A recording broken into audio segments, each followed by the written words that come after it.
మన సుబ్బారెడ్డి గారిని నేను 7 సముద్రాల అవతలు ఉన్నా కూడా నేను తీసుకొచ్చి బట్టలు తీసి కొడతానని చెప్పేసి మరి ఒక international criminal most dangerous criminal ఏంటంటే జగన్మోహన్ రెడ్డి చెప్పాడు. జగన్మోహన్ రెడ్డిని ఏం చేస్తారు? ఇతర దేశాల్లో అయితే ఎన్కౌంటర్ చేస్తారు, లేదా ఉరిశిక్ష చేస్తారు, లేదా బట్టలు పొదిసి కొట్టి ఊరు మొత్తం తిప్పుతారు. అది భారతదేశంలో ఆ విధమైనటువంటి న్యాయ వ్యవస్థ లేకపోవటం వల్ల న్యాయ వ్యవస్థలో అనేక లోపాలు ఉన్నాయి.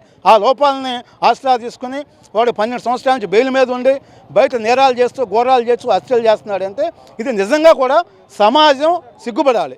ఇప్పటికైనా కూడా ప్రజలందరూ కూడా ప్రతి ఒక్కడు ఒక సైనికుడిగా తయారయ్యాలి. సైనికుడిగా తయారయ్యి ఇలాంటి వాళ్ళు ఎమ్మెల్యేలు ఉన్నా, ఎంపీలు ఉన్నా, ముఖ్యమంత్రులు అయినా కూడా ఇలాంటి వాళ్ళని బయట తీసుకొచ్చి బట్టలు తీసుకుని కొట్టాలి. ఎన్టీ రామారావు గారు ముఖ్యమంత్రిగా దిగిపోయినప్పుడు ఆ రోజు ఎమ్మెల్యేలు తప్పుడు పనులు చేశారని ఇళ్లలోంచి బయట తీసుకొచ్చి తన్నారు. వాళ్ళందరూ కూడా బెంగళూరు, మద్రాసు పారిపోయారు ఎన్టీ రామారావు గారు ముఖ్యమంత్రి దిగిపోయినప్పుడు. అలాంటి పరిస్థితి మళ్ళీ ఇప్పుడు ప్రజల్లో చైతన్యం రావాలి.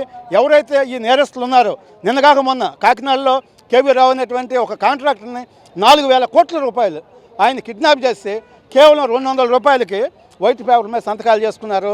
ఎవరు? వైవి సుబ్బారెడ్డి. వైవి సుబ్బారెడ్డి అంటే టీటీడీ బోర్డు చైర్మన్.